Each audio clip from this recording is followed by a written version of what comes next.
Hello my dears, and welcome to my channel. As always, I am very happy and grateful that you've chose to spend your time with me.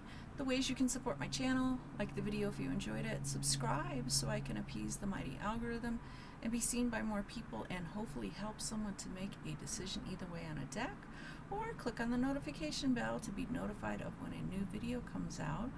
And I hope that you're all doing well, but if not, I do hope things will get better for you soon. But in the meantime, join me in exploring a land called Winchet Dale. And this is the land that we are exploring. And Winchet Dale is a place where you will encounter surprises, amazing creatures, witches, and many adventures. So currently there are 6 decks created by Phil and Jacqui Lovesey that we will be exploring one at a time. And this is the 5th deck from that. And we have done the White Hair Wisdom, and we explored the secrets of the Wanwood, and we met Matlock the Hare in his magic cottage, and then we explored the Orbididium. And now we are moving on to the 4 Covens. And this is a different deck than the other ones. And the last one that I will be doing is the Hare's Odyssey. And this is the newest one to the collection. And that will be my next video after this one. Okay, so this is, like I said, different. It is a Oracle playing cards deck. And it was created by Phil and Jacqui Lovesey, and it was released in 2021. And currently, it retails for $39.75 at their Etsy shop. And I don't know if that's changed or not. I checked it last week, so things change in Etsy. They may have sold out. They may still have them. The price may have changed. But I will link the store in the description so you can check out all of the decks that they have available. They also have artwork, a little bit of everything. Okay, so the box itself is poker playing card size, but it is 4 inches height across, is 3 inches, and the width is 3/4 of an inch. And there's no title on the sides. It's on the back, but there's not much else to it. And there is a chunky guidebook, and we will go through that. And you also get this lovely little mat, and this is to play the cauldron game, which I will go over at the end, because they have the rules at the end of the book. So we will look at the card game if you want to play that as well. And so, like I said, the cards are playing card size, poker size. So if you like the little small cards, then you'll really like these. Okay, so you have your intro, and then you have the website. And on the back, you have the different 4 covens. Kind of hard to see the 2 darker ones. And I don't know if you would actually work with reversals on this deck. Yeah. I mean, you can, because they did make it to where they have the same on the top or the bottom. Okay, so you come with 2 jokers and then a hex card, and this goes with the game. So it's a cute little card. I love their artwork. It's so cute. And then you have one of the witches on the jokers. Okay, so let's go ahead and look at these cards. There's 55 of them, and so this is the bind naps,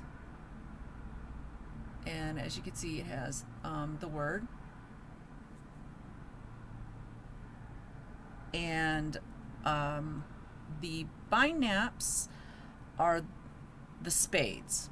They represent spades in a regular playing card, and they are the second largest coven out of the 4, and they are known for being the maker of things.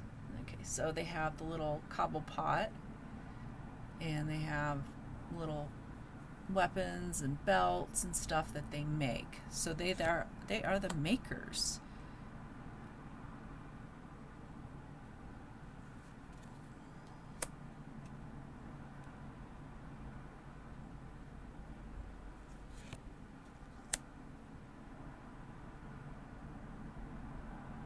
So this is what I think is similar to Lenormand cards.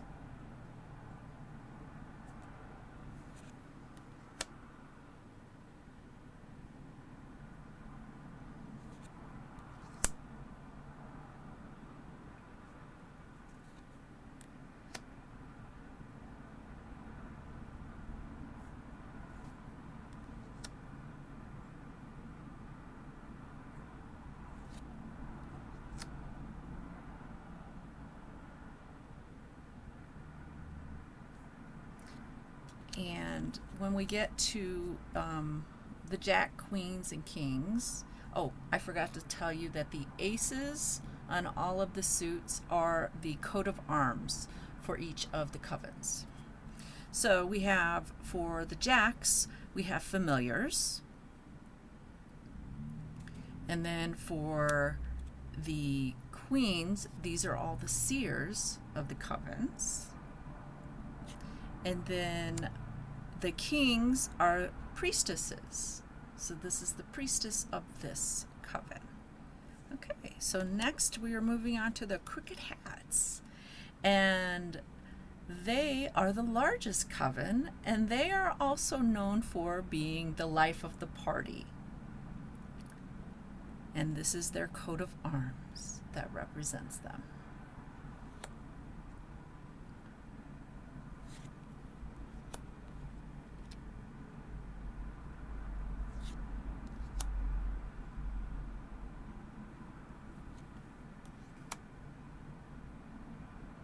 And this suit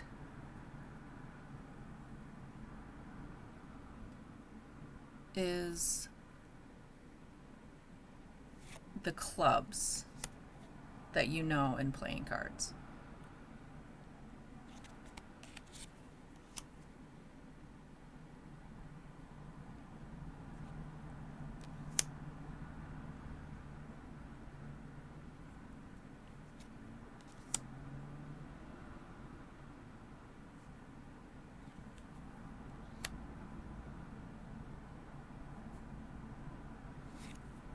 And then we have the familiar.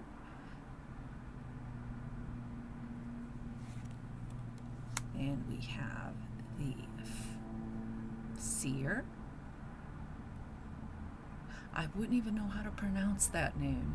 Shariv? I'm guessing. And then we have the priestesses. Thalia? I think that's how you pronounce her name. Okay, then we move on to the Lid Sisters, and the Lid Sisters represent the diamonds. It is the third largest coven, and they are the best broom flyers. And this is their coat of arms.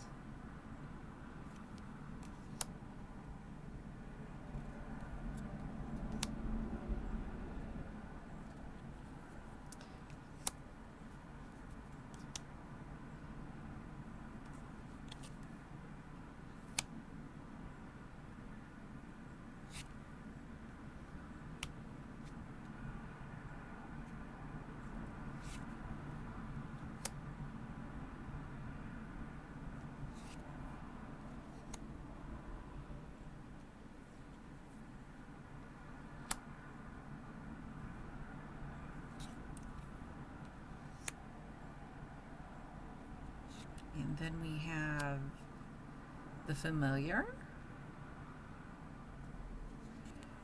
the seer, and then we have the priestess.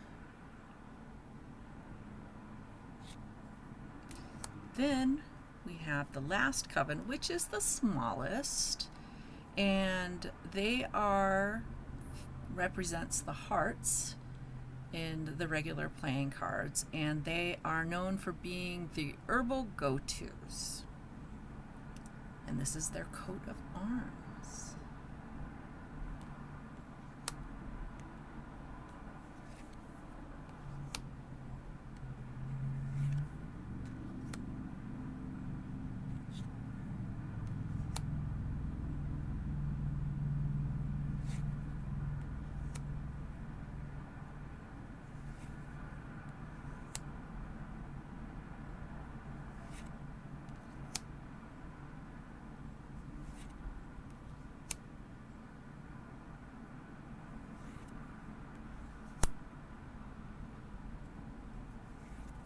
And then we have the familiar, the seer, and then the priestess. Okay, that is the deck. And the cards are poker playing card quality. They're very bendy. Okay. Alright, so let's explore this guidebook. Okay, it has 275 pages. And it's got some cute artwork, and it is signed.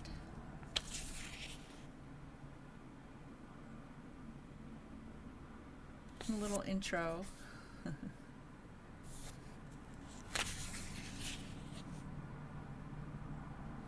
And they do have some books that they are selling in their Etsy. And then we have a poem to start us off.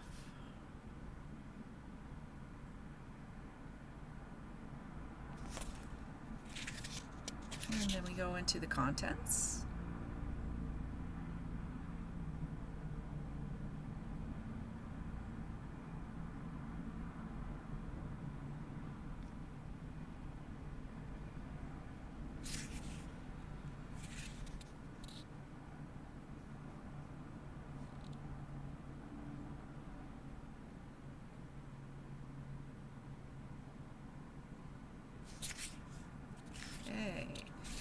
Then we have the introduction from Ursula Brifthaven Stoltz, the most zorkly grand high priestess of the League of Lid-Curving Witchery.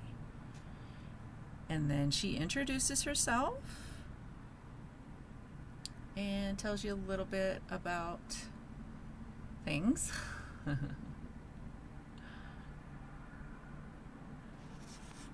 And she's been in other previous decks.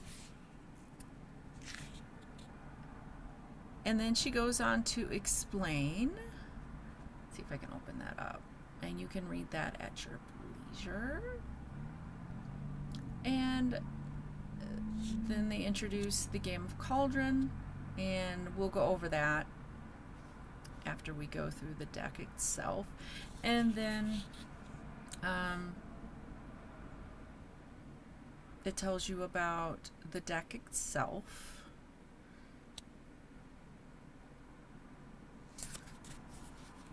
And then you have the different covens. And then it goes on to explain also in the book it has poems. And when you read them in order, it is the foundation of the raising of Esma Reardon. I'm sorry if I butchered that. In 52 steps. and it is an epic poem spoken aloud at coven gatherings for hundreds of years before you creatures in the great beyond ever held a single card in your hand. Okay. Now we are introduced to the first coven, which is also the second largest, and they go into the picture of how you can distinguish them from the other witches, and their motto is, "It is the makers that truly shape the future." And it just goes on to basically talk about who they are.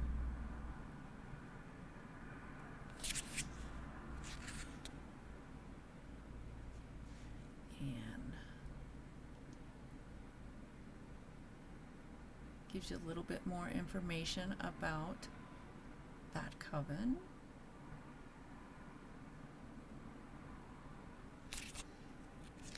Then we move on to the Crooked Hats, and this is the largest, and the motto is, "A crooked hat makes for crooked fun," and they are the life of the party. They're the party witches, I guess you could call them.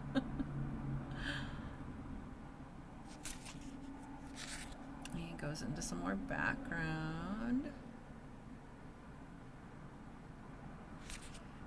Then we are introduced to the Lid Sisters, and their motto is, "By necessity, the best flyers will always look down on others." And then you've got their visual description.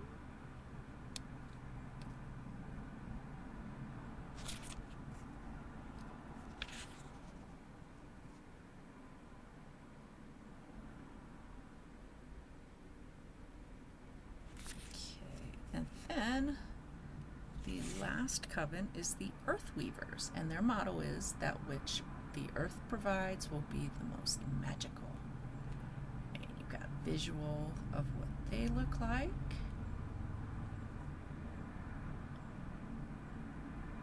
And they are the makers of the potions, herbs, anything you need.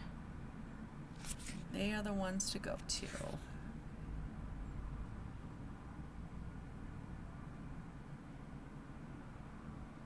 Okay. Then we go into the deck itself.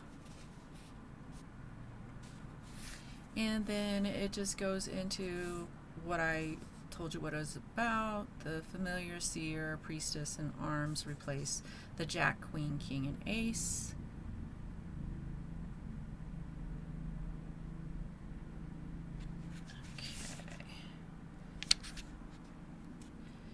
Then we have the introduction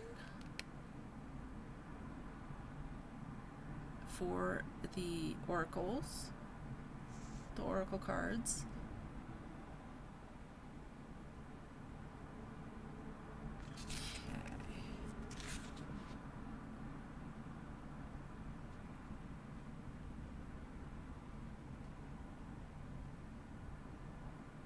And talks about the four covens and Esma,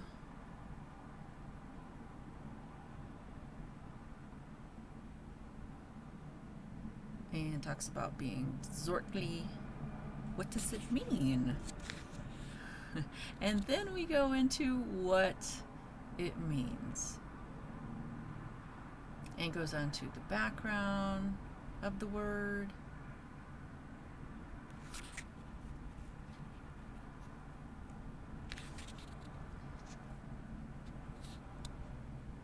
and that's from Ursula Brifthaven Stoltz. Now we go into using the oracle. And I always like to read their suggestions on using the deck. I always like to read other people's point of view and maybe find something that I wasn't considering before.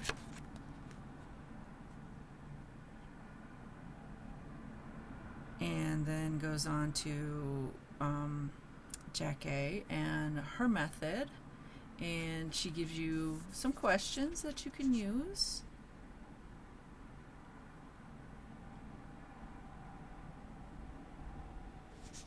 Okay. And then we have a translator note.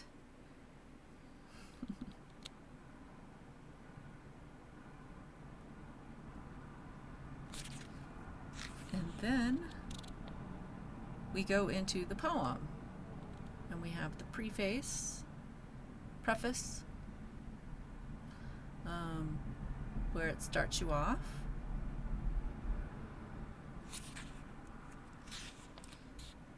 Then the 13 steps of bind naps given.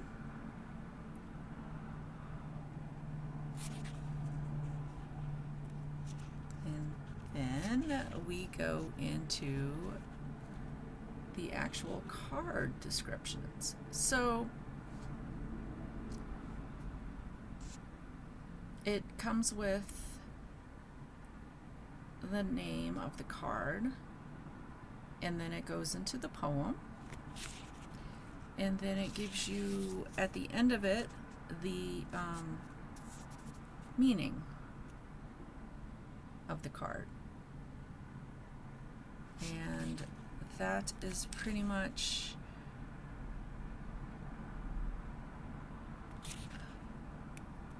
how the guidebook works.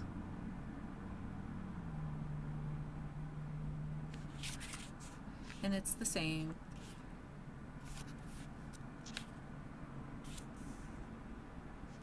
through the rest of the guidebook.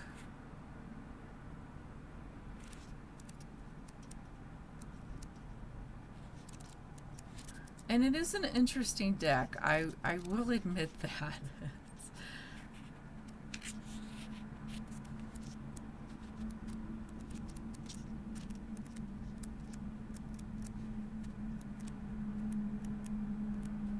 I think this is more of an intuitive deck than anything. I mean, you could still use the meanings that they give you, but it's totally up to you how you want to. And then we have the Zorkli raising ceremony. And this is just the end. And what they do. And it goes into Esma some more.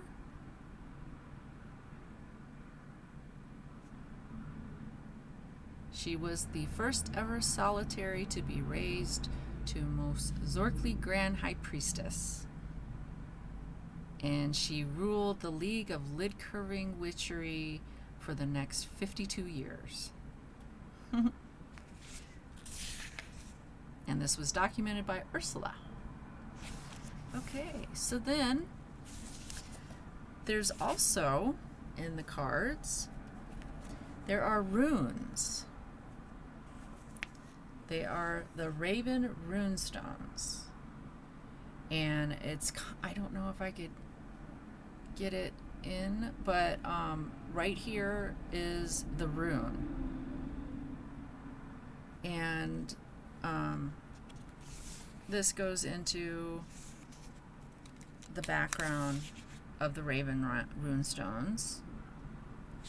And then we have the actual 13 Raven Stones.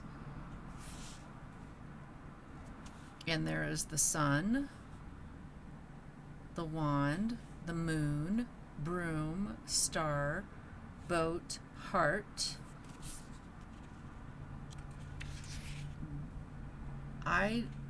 Idla, the cauldron, the goblet, wizard, the eye, and the witch. And each symbol,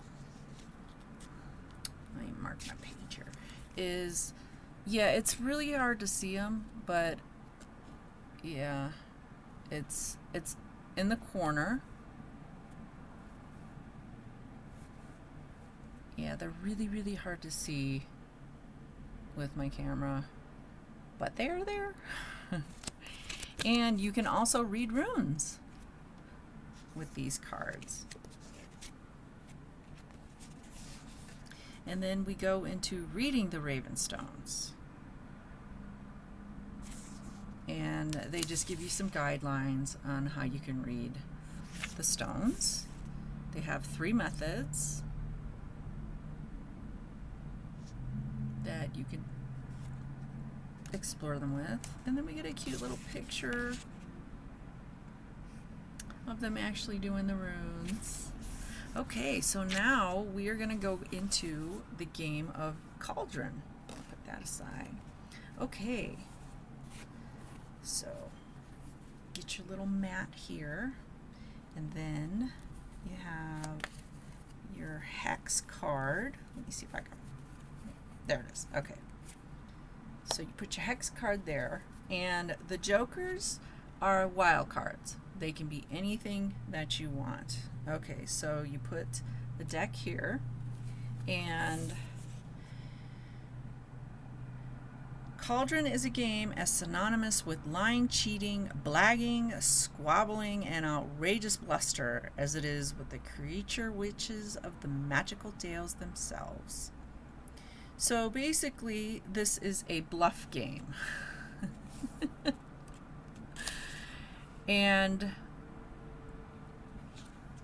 so the object of the game is to be the first witch to cast all your cards into the cauldron using cunning, guile, and witchy trickery.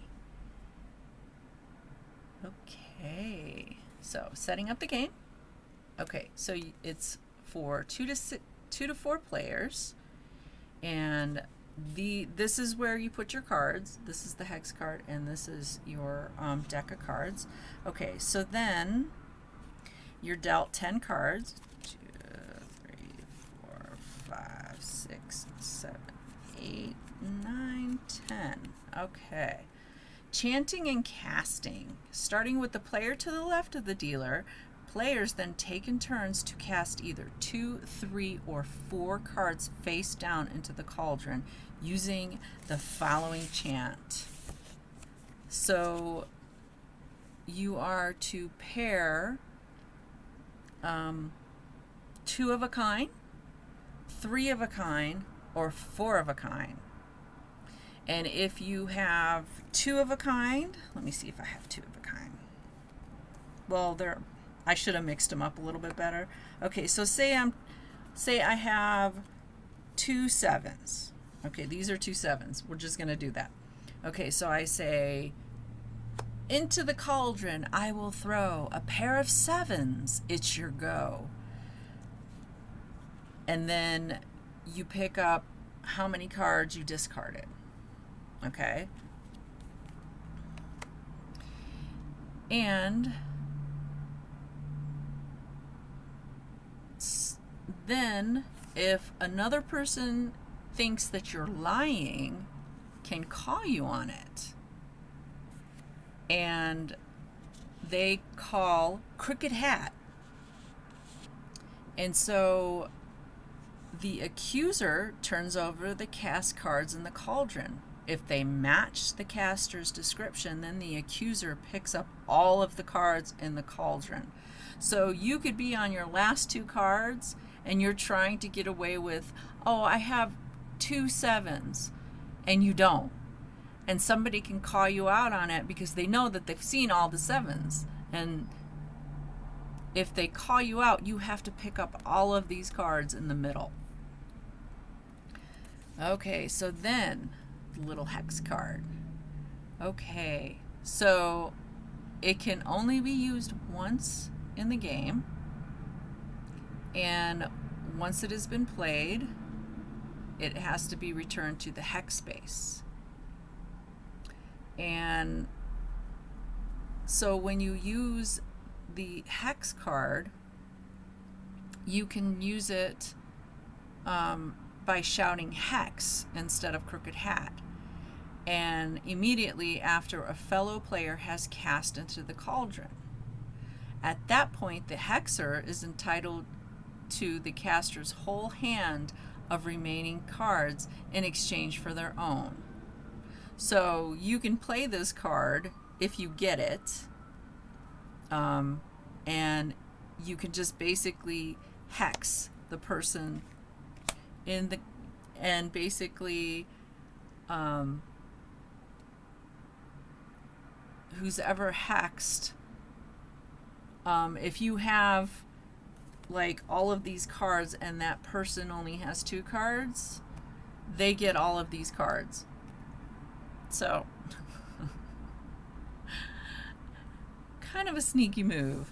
And then basically the game ends when one person has all of their cards into the middle. So that could be kind of fun. Okay, and then we have wicked hints and witchy tips to help you win the game of Cauldron. All right. And then we have a little picture of the 2 creators and a little blurb. And then you have the website. And then you got some artwork at the end. And that is pretty much this deck. I do hope I explained the Cauldron game right. I read it and reread it and wanted to hopefully make sure that I got it right. All right, so let's go ahead and shuffle and pull a card. And it is very smooth and shuffling. Okay. Let's see who wants to say hi and leave a message for us. Ooh, reflection.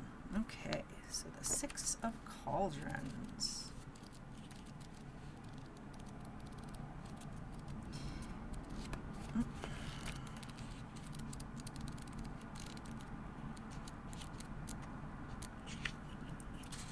Okay, the 6 of Bindnap. Reflection, River of Selves. 2 brooms once more, flying till dawn, to settle by weaving river, whereupon the Bindnap points at the waters with her wand. This next lesson requires you to see beyond these gentle flowing waters clear, and find your true self reflected here. For how often do we see, but never really look, at what is revealing in nature's bubbling brook? Esma looks deep into the waters clear, and there 3 times did now appear, as maiden, mother, and crone reflected side by side, whilst on the far bank another 3 slowly rise. All stand looking right into her eyes, making 6 Esmas to her only one, as she wonders what strange magic has been spun. The river of reflection is where we Bindnaps come to know that we are always 6, not 1. What is past is sent by future beckoning, to learn from the former, to bring a reckoning. Look into these waters as all ages blend and flow, and be possessed of the Zorkly courage to know that 6 ages at any one time combined in you, and are reflected equally in all that you do. I see my 6, Esma whispers in a hushed voice. 6 of me that gave me reason to rejoice, always linked to my past and present deeds, ready to meet the challenge of future needs. And whether that be failure or success, both are needed for me to progress, and must be treated with same respect, by giving each time to truly reflect. We continually change as we move through the phases of our lives. Each comes with its own difficulties and challenges, but much can be learned, achieved, and improved by truthful, honest self-reflection. Wow. Is that not cool? Okay. So that is pretty much all I have for this little deck. gives you a lot to think about, huh? I love the poems. Yes, Phil is the writer, and he used to be a true crime writer, I believe, and so he wanted to do something else, and I'm really glad he did, because I'm really enjoying the decks. And let me know what you think about it. If you did buy it, let me know how it's working out for you. If you bought it after seeing my video, please let me know. I'd really love to hear if I made an impact on your decision or not. But once again, thank you so much for spending your time with me, and I hope that you will join me with a future video. But until next time, take care and goodbye, my dears.